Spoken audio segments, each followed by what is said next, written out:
we'll go ahead and jump in here. It's going to be Armani spawning in the top right of Juggernaut for the Afrika Freaks. And oh, yeah, we got the time. You take the bottom left. Yeah, wow. I was going to say, in the bottom left, it's Team Envy's DRG. They really gave us some time there. That was interesting. We're not used to it. Yeah, as I say, it's usually just down, up, out on the map because we got to go look at the Overlord. Look at it go. It's beautiful. Yeah. It's overseeing so much for these players as they both rally it straight across the map into that high ground at the natural base. I've always speculated casting a game talking about things that absolutely mean nothing, but to somebody that might be watching for the first time is like, oh, that's amazing. Like this Overlord coming out here, spotting that the third base is still in that northeast position of the main for DRG, and someone's like, whoa, does that like normally move around? No, absolutely not. It's there every time. but it's convincing enough. Yeah. We always go out. He sees that he sees that the speed zones are on this game, and usually, you never know if that's going to be a factor. Some say there's a 2% chance that it might actually be a deacceleration zone. Yeah. Imagine a map that that throws me back to like 4 years ago or so when you had like the Shoutcraft Clan Wars. Okay. And they had those really interesting maps where they would have like walls that would go up and down and turn off at every on intervals, or like where lava would rise up to the low ground. And it's like where you had like really cool map designs like that. I would love to see something like that come back, just for like a fun tournament or something, like where you have the inhibitor zones and they switch between speed and decelerator like every 2 minutes or so. So I can't remember if the events actually happened yet, but I know Creighton Olsen was putting together like his Mapper's Delight, and people were incorporating a lot of those types of elements. Like there was one map where there were like upward air pillars that if you were a small unit like a Marine, a Marauder, a Zergling, a Roach, you'd stand in that and it would push you up and it would make you attack air. So Zerglings could attack air in that little pillar. And it's one of those, like, it's super silly, but I like the innovation behind it. I think it's kind of cool, and we might find the next, like, wait, this is amazing. This is what's going to redefine the game in some of those kind of events. So you should check that out. I can't remember if the actual events happened or not, but kind of a cool idea. No, I love that. That's actually super sick. that makes me giddy. Talking about the game here, because there is just a little bit going on. You got DRG, he's poking around with 2 lanes, he's saying, all right, what's going on? Oh, you also have a third base? Cool. This is like the most mirror of mirror builds that you can ever get in ZVZ. I don't think I've ever seen 2 build orders be so similar. Yeah, it's fun to watch that production tab queue up, and you see somebody drop an extra box, and it's like, oh, wait, but then immediately, like, oh, the same box pops down below. So DRG is going to drone up maybe just a little bit harder than his opponent right now. Armani's going to kick in a few extra Zerglings compared to DRG, but it's going to stay relatively close at this point. Both players, like you said, just kind of poking around, making sure there aren't any major deviations here, but it does seem like it will be Armani who's going to get at least a little bit defensive here, bringing in a Baneling just in case. The Scout does try to slip on through, but not enough grease on that Zergling is not going to get through. Yeah, and I think that's a safe bet to take against DRG. Usually he's going to be the one initiating the action, who's going to be aggressive. And Armani misses the queen block. 2 Lings going to get in, and they're going to see that, yeah, no, there's nothing real special going on. It's the exact same builds, although Armani is adding on those extra gases. That's going to be 2 in the main and 2 in the natural, which is usually indicative of this going towards some sort of Mutalisk play. Yeah, and I think the lair timing is of interest to DRG. Immediately throws down his Roche Warren post Scout here. Oh, nice Baneling connection there. But I think DRG is going to bring that, or excuse me. Yeah, it's going to be DRG bringing that aggression across the map with the Roach Warren coming in a little bit faster. If he banks on Armani trying to go into that Mutalisk tech, he's going to have a window here for about the next 3 or 4 minutes before there's any sizable amount of mutas on the map, and he can take advantage of a timing. Yeah, and that's usually kind of where you see players start to... there are 2 ways to approach the Mutalisks in the ZVZ matchup. You can say, all right, I'm going to try and match you with the Mutas, or you can say, I'm going to go for this roach timing. I'm then going to try and transition this into Hydralisk if it doesn't end up working out. And I'm probably just going to have a much stronger army in a straight-up fight than you. So I do like this choice from DRG. He got that early Roach Warren. And you see that ARMANI, as a response, is actually not even going to be going into the Mutalisk. Just go straight into that Roach Warren. It is a little bit later, though. You're seeing that timing there on the +1 is just going to be a little bit farther behind. ARMANI having to build 2 Spine Crawlers as well, but intercepting these Banelings is obviously a very nice pickup.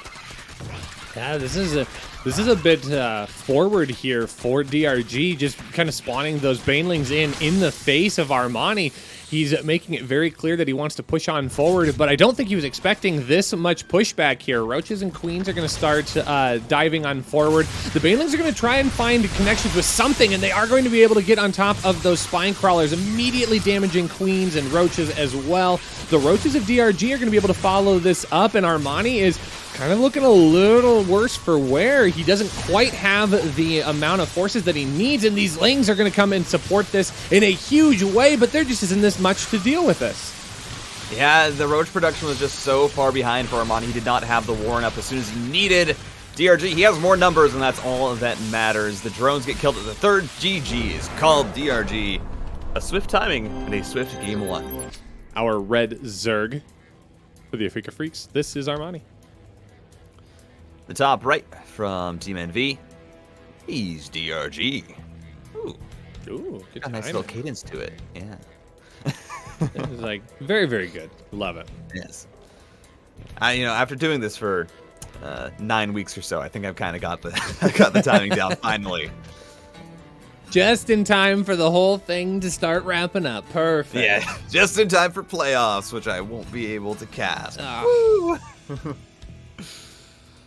Which is one of the unfortunate things, because I'm going to be going off to work, so I won't be able to do the playoffs, which I'm very disappointed about. But I'll keep up with them, of course. I will watch. I'll cheer on my favorite players, and obviously cheer on DPG because they look great, and why not just bandwagon onto the best team?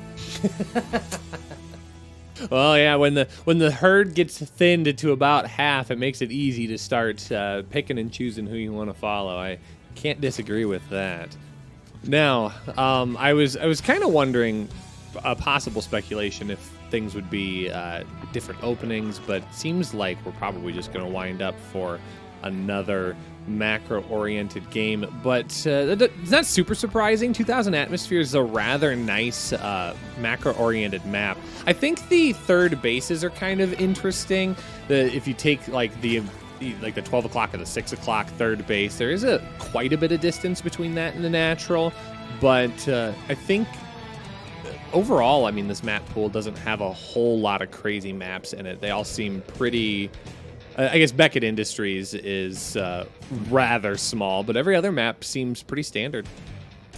Yeah, it's funny because I just yesterday I was watching the ASL finals, and I was thinking, I was like, Brood War, it has so many cool maps. Because every map is either 4 or 3 player spawns. You rarely get a 2-player spawn map, and it's really interesting because just how you spawn can really influence what builds you go for and how a game kind of plays out, which I find super cool. Of course, in StarCraft too, because everything happens so fast. The randomness of the spawns was eventually taken out. We did have 4-player maps. You usually had 1 or 2 per map pool back at the start of Legacy of the Void. And I think mostly in Heart of the Storm, though. But just because of how it played out, if you got a far spawn and you played a macro build while somebody else went for some sort of a timing attack or a drop play without really knowing where your opponent was, it just made it so that those maps, because of the pace of StarCraft 2 compared to Brood War, were really just kind of surprisingly ended up being a lot more straightforward than 2-player maps. Well, and it's interesting that you bring up the 3-player, 4-player map ideas, because that's a category that they're trying to bring back in the most recent Team Liquid map contest, is adding in a little bit of the randomness, if you will, the RNG factor. GSL for this next season has Nautilus as one of their GSL specific maps. And it's a 4-player spawn map, which I think is kind of cool. But I suppose we better put that on hold for just a moment here. DRG's getting rather aggressive. He's going to come across the map. His link speed is already done. Wants to put some pressure onto this third base location, and I think he's trying to sell just a little bit of extra aggression here while droning pretty heavy behind it. I wonder if he's trying to elicit an aggressive response out of ARMANI. Yeah, it does look like that, but ARMANI already had those 2 banelings prepared. Didn't really bite on any of that bait. He was a smart fish. He saw a worm and was like, "The worms shouldn't be in water. You guys are, what is this?" And didn't actually bite it. Got away free. ARMANI continues to drone up behind it, and this time he's going to actually be having the faster Roach Warren with the +1 Carapace on the way. Ooh, Carapace as well. He's going to get the double benefit here, bringing roaches and lings into the equation, and it will have the added benefit of the armor for both. Ling's actually splitting off here pretty nicely, trying to pop one of those banelings. Unfortunately, he's going to lose the whole deal for it anyways, because there were lings popping into the third base location. So DRG with good intentions, but maybe the attention split just a little bit. But ARMANI up to 18 lings here. I think he's just going to try and ling flood. He might not even get to that many roaches. Yeah, DRG is trying to go for a bit of a counterattack here. Doesn't pick off a single one of the queens, trying to slip on into the main, has banelings available. He will get that full scout, but baneling's not going to get much else done and will be pushed away. Ooh, ARMANI, bit of an early detonation, but yeah, ARMANI should hold this just fine. Has roaches already being produced. The +1 Carapace is almost done, and we'll have to see if tune this into a timing attack. You have to feel like it's going to be with the Carapace upgrade. You don't normally see that if you're going into roaches. Yeah, it makes you more aggressive across the map, because now all of your Zerglings are going to be able to eat one Baneling shot, not for free, but you can at least stay alive for a little bit longer to continue getting added damage, and that's going to be a complication here for DRG. He is trying to reinforce with a little bit more of his roaches here. He does pick up Glio Reconstitution as his lair finishes up, but now needs to invest a little bit into the static defense back at home, but you can't over invest in that. All of a sudden, if DRG throws down 3 or 4 spines, that's a lot of supply that could have been drones, it could have been lings, could have been roaches, and DRG seems to be playing very mindfully. Now ARMANI still wants to try and find some damage. Actually gets 2 of those banelings for the price of 1 ling. Man, that's a 2-for-1 special that you always count on. But there goes the Spire for DRG. This timing's coming in once again. Yeah, you'll take those. I'll take those deals, especially at the fast food place down the street in ZVZ. You can especially see, that +1 Carapace means that these ling run buys, usually you only need to have 1 baneling in position to hold them off. Well, that's not the case anymore. You see ARMANI, 1 baneling detonates on that ling. He still managed to slip in. He still manages to scout out the Spire. Knows exactly what is happening from DRG, and that Carapace upgrade actually, I think, despite the fact that he couldn't turn it into an attack, coming in pretty nicely there just for that, factor alone. I mean, ARMANI's control in this game number 2 is impeccable right now. He's making DRG look sloppy, and that's not actually the case. I mean, it's been a lot of deflection on his side of the map. ARMANI's popped a lot of Zerglings for the cost of 1 or 2 lings over on DRG's side of the map, and now it's starting to show 151 to 120 on those supplies. He's gotten the scouting information that DRG's been trying to hide, utilizing a little bit of maybe special tactics to get that done, but it seems like he just keeps staying on top of things. So now, knowing that there is going to be a potential shift into mutas, he comes across the map. He already has that +1 Carapace. These roaches are going to be able to take so many of those shots, and now DRG is going to have to make a decision. He decides not to go into any of his Fire play and just gets into roaches, but now he's so far behind FireBird. 112 to 84, that is not a situation you want to be in when you're going roach versus roach. Yeah, especially when you're going to be an upgrade disadvantage because, well, ARMANI, in this time, has the +1 Carapace, also got the ranged attack. That's a few good biles to start off, but I don't think it's going to be enough. There are just so many roaches here available for ARMANI, trying to get in on top of this army with the concave. You're starting to see that supply plummet. It might just be enough. I really don't know if DRG's reinforcements will be able to help him hold. He has spine crawlers that will be able to pop in the third base, but also a Baneling run by gets 7 drones. ARMANI getting a good amount of damage done. Spine crawlers trying to hold. They'll be able to push back this first front, maybe. DRG trying to make it work, but think there's too much here for Armani. Yeah, it's looking really rough, and if Armani wanted to, he wouldn't even need to engage in at the third base location. He could just take all these roaches right up into the natural and really deal a blow to the economy, but it doesn't matter. Armani managed to muscle in on his opponent, and he evens up that set 1-1.